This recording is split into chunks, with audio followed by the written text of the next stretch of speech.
Okay, if you are like me at all, you like learning weird trivia about wrestlers, such as where they come from, or where they might have started their careers, or what family members they might have, like a couple generations back, or that might be in the companies at the same time as them. Well, today we've got obscure family wrestling relatives, a video to react to. If you guys would like to show support to the original uploader of the content, please click the top link in the description. And if not, why do I say if not? You better show support. I will beat your legs. If you want to react to the content live with us on Twitch, click the bottom link in the description, unless you're a little one. I do not make content for the little ones. I speak with colorful language in my reactions. I'm not trying to get you in trouble.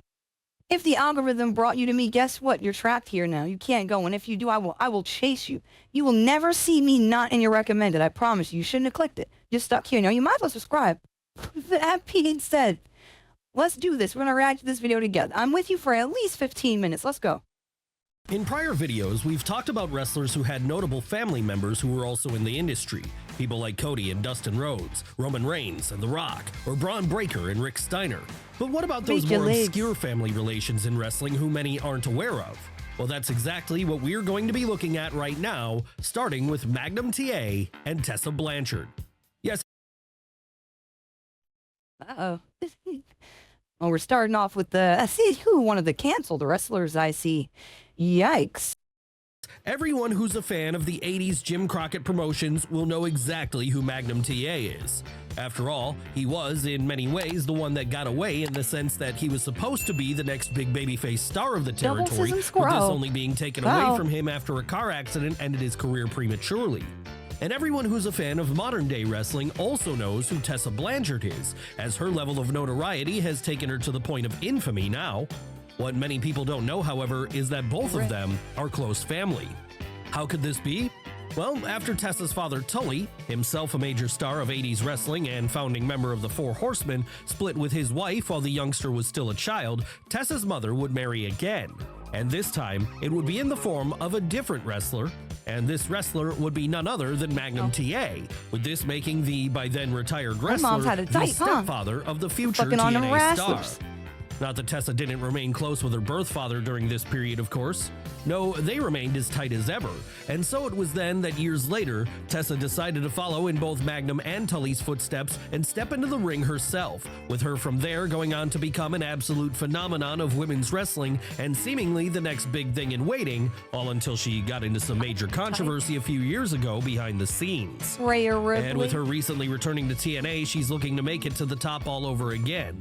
And we know that Magnum TA will be rooting for her, as he knows exactly what it's like for a career to stop prematurely, even if his ended for different reasons. And he's not the only stepfather out there who's rooting for his stepdaughter's continued success in wrestling. No, the exact same thing could be said about Diamond Dallas Page and his cheering on of Lexi Nair. Yes. There's no escaping DDP in any of these videos, bro. We just gotta accept my man's is a legendary fixture. You know, man just gotta be in one of these videos. This is what I got. We all know who Diamond Dallas Page is. Three-time WCW World Champion, WWE Hall of Famer, and one of the best people in all of wrestling. Hell, if you were a fan of wrestling back in the 90s, then it was impossible to not know who he was, as he was one of the biggest stars out there. And at that time, it was well known that in his personal life, DDP was happily married to Nitro Girl Kimberly. However, the pair eventually got divorced in 2005. Luckily for him, though, he and his now former wife would remain on good terms, and this meant she was happy to see him find love again in 2015 when he met Brenda Nair. Of course, the reason this is relevant to today's video is because Brenda Nair is the mother of Lexi Nair, backstage interviewer for All Elite Wrestling. And that then makes her the stepdaughter of Page. In fact, it was him who got her a job with AEW in the first place, as his friendship with Cody Rhodes was able to open doors and allow Lexi a chance to show what she could do with the microphone in her hand. And even if DDP isn't currently affiliated with AEW anymore, Lexi remains employed there to this day, with her usually being found working on either Collision or Ring of Honor. Hell, in the past year or so, she's even gone as far as to become a key part of the ongoing angle between Athena and Billy Starks, which ROH has largely been built around. And when she's not doing that, she'd been taking the time to find love herself by getting engaged to a fellow roster member, Big Bill. Obviously then, this has made her stepfather a very proud man, as now he can say he's not the only member of his family who's found a measure of success in the wrestling industry. No, he's been able to see it get passed down to the next generation too. But what of a surprising birth father-daughter duo in wrestling? Surely there must be one of them out there for us to look at today. Well, there is one as it happens, and it's the one which includes Roddy Piper and Teal Piper. Yes, Teal Piper may not have had the big breakthrough moment for her career yet, but one person you no doubt will be familiar with is her father, Roddy Piper. And the reason for that is because he's quite simply one of the biggest stars of the golden era of WWF, a legit pop culture icon. Seriously, this is the guy who helped skyrocket wrestling to unforeseen levels of popularity during the early 80s by serving as the foil to Hulk Hogan, so much so that he'd stand on the opposite side of the ring to the Hulkster at WrestleMania 1. And after that, he used the cash he'd built in the ring and took it over to Hollywood as he went on to star in John Carpenter's classic They Live. Ronda stole the to say family Hot Rod gimmick? is a superstar No, don't would say be that. the understatement of the century then. No, he's one of the biggest names the wrestling industry has ever given us. What many aren't Wait, there was like actual beef? Like, is this confirmed canon? The canon event? This is beef? aware of, though, is that once he hung up his boots, his family legacy would continue on in the ring in the form of his daughter. Yes, it was in the mid-2010s that Ariel Toombs would start training in the ways of the Squared Circle herself, and this led to her making her in-ring debut in 2019 under the name of Teal Piper for the Women of Wrestling promotion in California. Where would she go from here? Well, later that same year, she'd appear in the Casino Battle Royal at AEW's All Out pay-per-view. And while this wouldn't lead to her getting a contract with AEW, it would raise her stock enough that she'd be able to continue making the odd appearances on shows like Dark and Ring of Honor, all while she was continuing to receive additional training from the baddest woman on the planet, Ronda Rousey. What? She was being trained by Ronda? How that? Whoa, that's fire. Is that canon as well? The sensei turned into the op? No doubt then this would have made her father very proud, as seeing his little girl forge her own path in an industry that's been so historically tough on women shows just how much resolve she has. But then when we're talking about the daughter of someone like Roddy Piper here, we'd expect nothing less, as resolve was never a trait he was in short supply of. No, regardless of what else was going on, you could always count on Hot Rod to get what he wanted. And it appears this is the same with his offspring too. All we need to see now is for her to lock it up with Amy Hennig, one of our next subjects, and the daughter. Oh man, you are the father. Oh man, you are definitely the father. You cannot deny it. He's wow. Daughter of Mr. Perfect. Yes, while it's well known that Mr. Perfect, one-time AWA World Champion and two-time WWF Intercontinental Champion, has a son who later followed in his footsteps by joining the WWF, a son who there went by the name of Curtis Axel, what's less talked about is the fact that he also had a daughter. And his daughter also chose to lace up her boots at a certain age and try out her hand in the ring too, as by this point, it was in her blood to do so. Has Amy Hennig been able to reach the heights of her father thus far in her career? Not quite. Did see but then that's kid, not an indictment upon her or anything. After all, did not take few will after ever Sable. do as much as Kurt Hennig did when he was an active performer, because he was one of the greatest to ever do it. And we're not just talking about his runs with the Gold either. No, we're talking about his performances in general against a who's who of opponents. Performances so good you could transport them to the modern day and they'd probably still hold up. Sadly though, in the modern day, Mr. Perfect is no longer with us, as he passed away in February of 2003. But this doesn't mean his legacy has ended, because his children have both chosen to become wrestlers themselves. But while Curtis Axel would find much notoriety as part of the WWE roster through the 2010s, Amy Hennig would not reach quite the same level. No, for her, a contract with WWE would never come. And this meant she'd have to spend her time working for Missouri indie promotion World League Wrestling.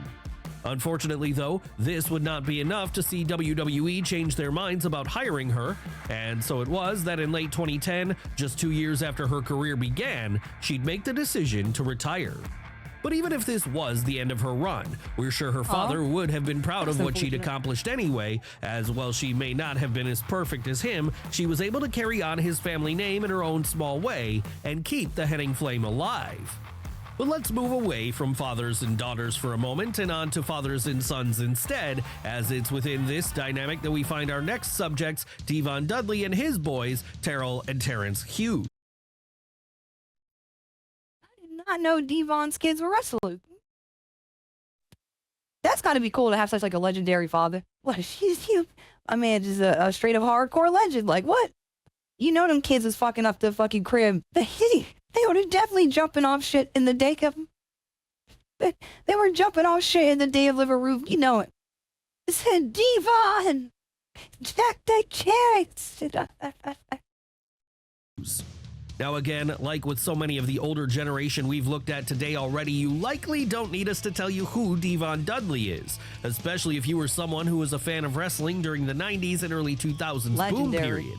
And the reason for this is because across both ECW and WWF back then, Devon was one half of arguably the biggest tag team of the era, certainly one of the top 3 along with the Hardy Boys and Edge and Christian. Hell, during those TLC matches alone, Dudley was able to make himself a star for the rest of his career. And that would allow him to later join his tag team partner Bubba Ray into additional companies like New Japan and TNA. So by the time all was said and done then, Devon would be able to call himself a 23-time tag team champion across WWE, ECW, WCW, TNA, and New Japan, with this all making him an undeniable tag team specialist. And that meant he was the perfect person to train his sons Terrell and Terrence when they first started their own in-ring training in 2015 under the name of TNT. Would they find the same level of success as their father? No, not yet at least. That said, given they're still relatively early into their careers, there's still plenty of time for TNT to prove themselves as the next big thing in tag team wrestling. And this is something they've already started making moves towards doing, as it was in 2020 that they made their first cameo appearance in WWE when they portrayed security guards on an episode of SmackDown.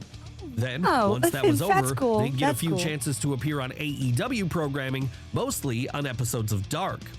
Will they go any further than this? We guess we'll just have to wait and see, but let's move away from fathers and their children for a moment and on to siblings instead, as it's there we find our next subject, 2 brothers of the ring in Ricky and Vic Steamboat. Sure, Vic may not be anywhere near as famous as his brother was, but that doesn't mean he wasn't out there at the same time as the Dragon plying his craft too. The only difference was in his case, he wasn't headlining arenas with the likes of Ric Flair. Yes, it's long been known that back in the 80s, Ricky Steamboat was one of the best things going in the world of wrestling, a true master of his craft in every way. Hell, you could argue that to this day, he remains the greatest pure babyface of all time. And then, of course, there are the matches themselves, most of which were fantastic and some of which were downright legendary, with the most famous probably being his trilogy with the Nature Boy in 1989 and his WrestleMania 3 bout against Macho Man Randy Savage. I don't think I've heard anything about Ricky's son. I might have to look into that. So, why don't we talk about Vic Steamboat in the same way then? Well, that's because while he was good in his own right, he wasn't the Dragon. Not that this is a knock on him or anything, no, Vic was still very good in his own right, and so it's not really fair to compare him to someone like Ricky Steamboat. That would be like comparing Sean Lennon to John Lennon or Duncan Jones to David Bowie. There's just no winning in that situation. Still, though, it can't be denied that most fans today would probably be surprised to learn that the Dragon had a brother who also wrestled at the same time as he did, because Vic simply didn't make that same splash as his sibling. In fact, even if we remove the whole element of who his brother is, he was never exactly someone who had any real time in the spotlight. But we're sure he's not too upset about this, as he got to make a living out of what he loved anyway. Oh man, that sucks, he got to watch on as Ricky Steamboat became one of the greatest legends the business has ever given us. Of course, he's not the only person with a more famous brother in the wrestling industry, though. In this video. No, the same could be said of one of our next subjects, Sam Adonis, and his brother, Corey Graves.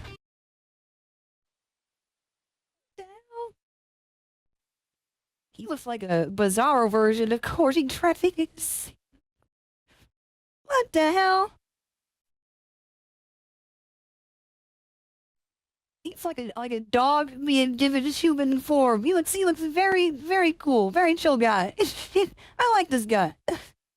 That's right. While he's primarily known today for sitting behind the commentary booth on WWE TV, Corey Graves was once an in-ring performer himself, and this was a passion he shared with his brother, Sam Adonis.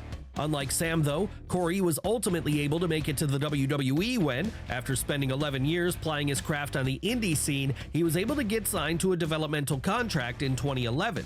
And at this point then, he'd be shipped over to places like FCW and NXT.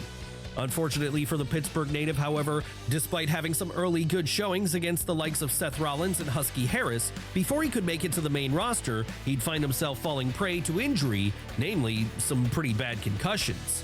And this would prove to be so bad, it would lead to him being forced to retire from in-ring competition in 2014 and instead take up a seat behind the commentary. I'm glad the company took care of him and put him in a commentary space though, because when it comes to those concussions and shit, man, don't risk it. Do not. SCT shit, man. That's your whack. Desk. But while this was sad, at least he was able to keep his job after the fact and remain a part of WWE, something his brother Sam would never even get a chance to do. No, unlike Corey, Sam Adonis' career in the big time would never go any further than a very brief run in FCW back in 2011, as it was after just a few months there that WWE would decide that they didn't see a future in him. So instead of making his way up the ranks in WWE, he'd be forced to try out his hand in not just the American Indies, but also in places like Europe, Mexico, and Japan. And to be fair, it wasn't like this went badly for him. No, while he might not have been under the bright lights of a big league, Sam was able to do some pretty great work in places like All Japan, CMLL, and Major League Wrestling, with it being in the latter that he even at one point got a chance to lock horns with future Bloodline member Jacob Fatu. But not all brothers are able to find success in their own separate paths in wrestling. No, when it comes to our next subjects, Kurt and Eric Angle. Kurt Angle had a brother? What the fuck? Eric Angle? Wait a minute, what?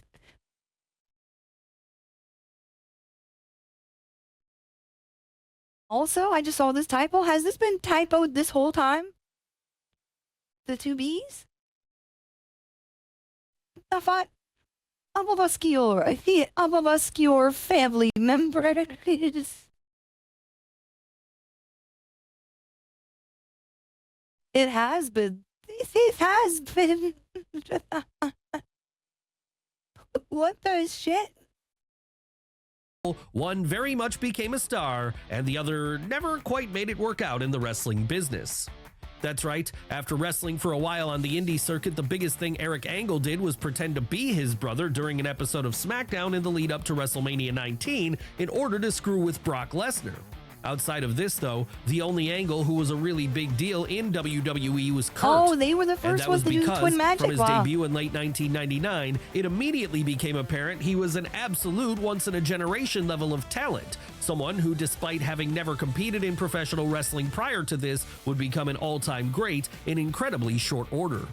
But then what else would you expect from a man who won a gold medal in amateur wrestling at the 1996 Olympics with what was effectively a broken neck?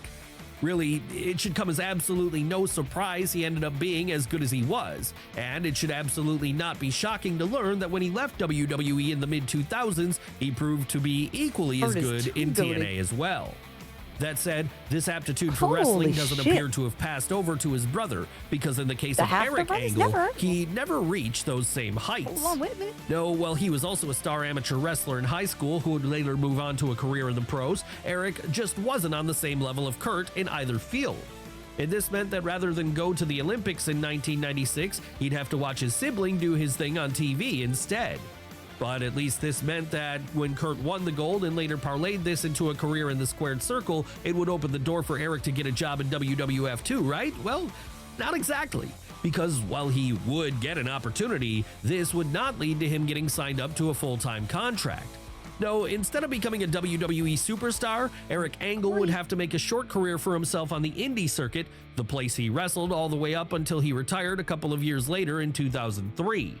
And as it happened, this would be around the time one of our next subjects was retiring too, the cousin of Taz, a man who went by the name of Chris Chetti.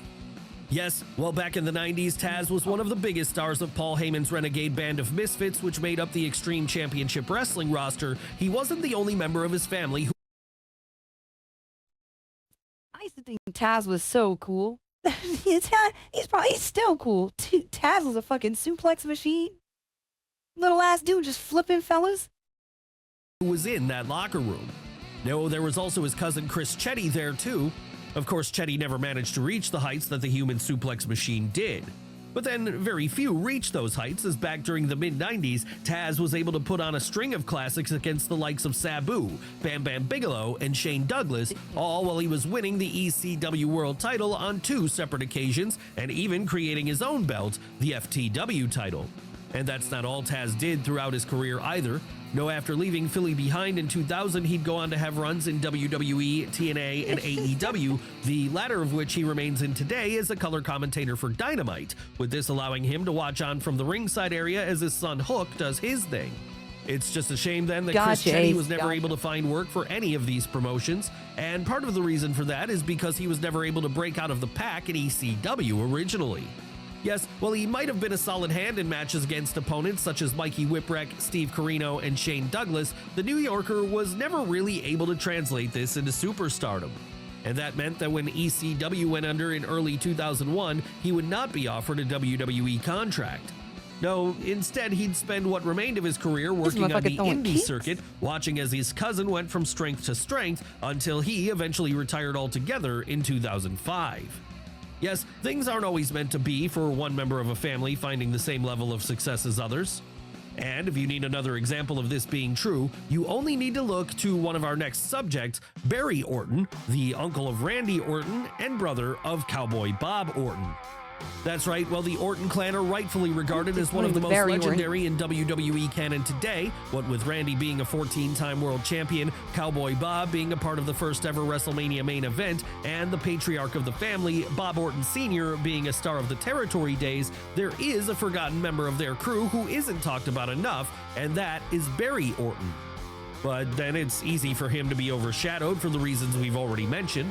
Hell, even if we're just talking about Randy alone, that's enough to make anyone seem like a second fiddle by comparison, as he's a surefire WWE Hall of Famer and one of the biggest stars of his era. Maybe the best comparison to make then would be with Barry's brother Cowboy Bob.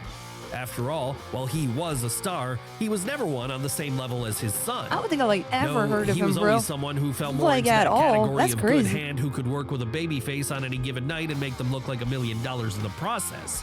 Sure, he would have success, such as being part of that aforementioned WrestleMania 1 main event, but even then, this was only as a cornerman to Rowdy Roddy Piper and Mr. Wonderful Paul Orndorff. Even then, though, Barry Orton, or to give him his ring name, Barry O, was never able to replicate those achievements. Rather, his career would be very much characterized by him playing the role of enhancement talent in places like ICW, IWF, and of course, WWF. That said, he was able to find success in other areas that the rest of the family weren't. What areas were these? Well, after Barry left WWF behind, he decided to head over to Hollywood. And while he wouldn't exactly become Dwayne Johnson or anything, he did manage to star in a few low-budget movies. But what about the lesser-known relative of one of our next subjects? Who are we talking about here? Why, the Barbarian and his niece, Lady Tapa, of course. Yes, it's time to go back to the 80s. At least for one half of this familial duo, and that's because this was the decade when the Barbarian became a star during the golden era of WWF. That's right, if you were watching at that time, then you'll no doubt remember his run as one half of the Powers of Pain alongside the Warlord, not just in the WWF, but also down south in Jim Crockett Promotions for a while too. That's a tag team name right there. And if you're of that age group, you'll probably also remember his brief singles run during the early 90s too, when, as the golden era was coming to an end all around him, the Tongan was able to have feuds against the likes of the British Bulldog and Bret the Hitman Hart. What you may not know, though, is that in the years since his retirement, the Barbarian's family legacy has lived on in the form of his niece, a wrestler who goes by the name of Lady Tapa. And Lady Tapa may be best known for her time spent in TNA during the mid-2010s, where she would shine in feuds against the likes of Eva Lise and Brooke Tessmacher. Sadly, though, not long after this, she would choose to move away from wrestling entirely. That's right, it would be in 2014 that after leaving TNA, she'd enter the cage and become a mixed martial arts. Ooh, she out there really beating bitches up? Me dripping all over the ring because I had that Barbarian shit on. Because I had that Barbarian shit just on it. Looking nasty with the fur and the scowl. Let you know about to whoop your ass. Yeah, I don't know much of Shorty, but she became a fucking MMA fighter. All right, I'll leave her alone. I want no parts in it. No, thank you. Yep, you got it. I can't beat you. At a test point. It's not scripted no more. Nope. I'm gonna get knee in the mouth. Don't want to get elbowed in the face. You got it. Fighter for the promotion Ryzen Fighting Federation. Sure, she'd lose both of the fights she had here, but that didn't make her any less of a tough customer. Oh, Jason. So it shouldn't really be surprising to learn that in the years since, she's dipped her toes back into the wrestling world by doing one-shots in places like Impact, AEW, and NXT. They're doing jobs to performers such as Ember Moon, Via Trinidad, and Awesome Kong. Does this mean we can expect to see her make a full-time return to wrestling in the future? Never say never. But even if she never returns, at least her partial comeback has allowed her to pick up the mantle left behind by her uncle the Barbarian once more. And it also allows her to be remembered as part of today's Her video angle too, MMA would be right a there crazy along with all the timeline. other obscure relatives of wrestling stars. That was pretty tight. I like that. I thought that was dope. I seen some fellas and ladies on there that I didn't quite expect.